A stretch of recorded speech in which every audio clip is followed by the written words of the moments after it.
최근에 국민의힘이 400억을 주고 당사를 샀습니다. 상당 부분을 대출을 받아서 샀다. 선관위의 마지막까지 체크를 해보니까요. 이 대출 이자에 관련된 부분까지도 국고보조금에서 쓸 수 있다는 식으로 지금 보전 가능하다는, 국가가 세금으로 정당의 자산 취득을 위해서 이렇게 해주는 게 맞는 거냐. 실제로 이거에 대출 이자까지도 이걸 부담하고 있다라고 그럴 것 같으면 국민들이 상당히 이상하게 생각하실 것 같거든요. 그러니까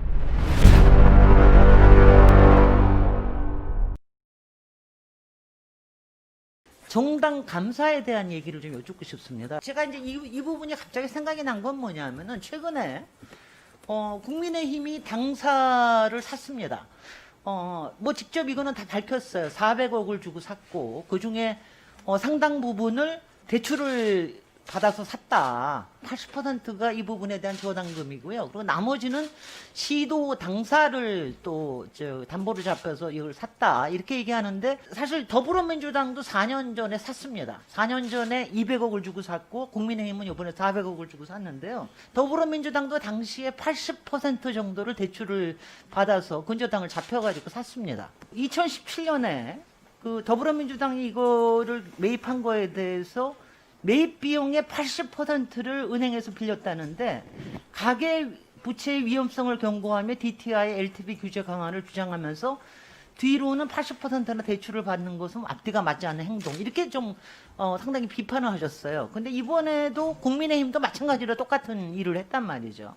이게 마치 요새 뭐 주택은 아니지만 이게 만약 빚을 빌려서 투자를 하거나 연끌해가지고 당사 매입하는, 석연치 않다고 생각을 하다가 그 다음에 보고 나니까 이게 이제 이자에 대한 얘기가 굉장히 많이 나옵니다. 더불어민주당 같은 경우에는 80%를 갖다 대출금으로 했지만 그거를 한 10년 안에 갚겠다고 얘기해가지고 최근에 꽤 많이 갚아서 이제 한 100여 원 남았다고 그래요. 근데 이제 국민의힘 같은 경우에는 뭘 가지고 이거를 이제 대출 이자까지 이걸 하고 원금 이제 상환까지 하느냐, 이게 이제 굉장히 좀 문제가 되는 거 아니냐. 그래서 이게 저희가 국고보조금이라는 게요. 네. 이게 한 150억 원, 지금 거대 야당에 대해서는 한 150억 원 정도가 이렇게 나가는데, 우리나라의 정당 구조상 솔직히 당비보다는 국고보조금이 상당히 많은 걸 아시죠? 근데 이런 게 자산 취득에 이용이 될 수 있다라고 하는 부분에 대해서는 저는 적극적으로 좀 감사를 해야 되는 게 아니냐. 그러니까 이거 대출 이자를 어떻게 하느냐. 그랬더니 더불어민주당 같은 경우에는 당비에서 그거를 부담을 하고 있다. 국고보조금을 쓰지는 않고 있다. 그렇지만 만약 그렇다고 하면 국고보조금을 또 다른 명목으로 뭐 쓸 거 아니겠습니까? 아마 그래서 얼마나 될까요? 더불어민주당은 월 5천만 원에 여기는 한 월 8천만 원 될 것 같은데, 선관위의 마지막까지 체크를 해보니까요.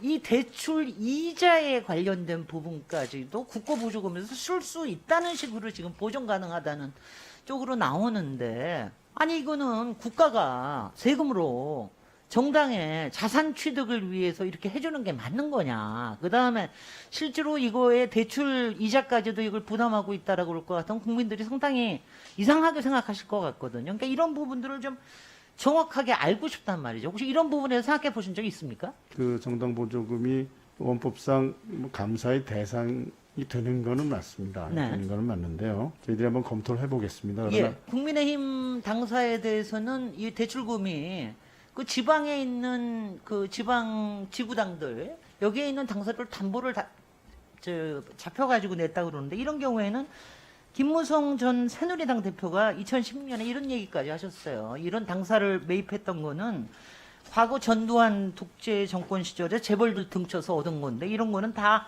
국가에 헌납해야 된다. 이런 얘기까지 하시면 여전히 이런 게 진행되고 있단 말이죠. 그래서 저는 정당 감사를 선관위를 통해서 하신다고 하는 거를 한번 굉장히 적극적으로 검토를 해보시기를 바랍니다.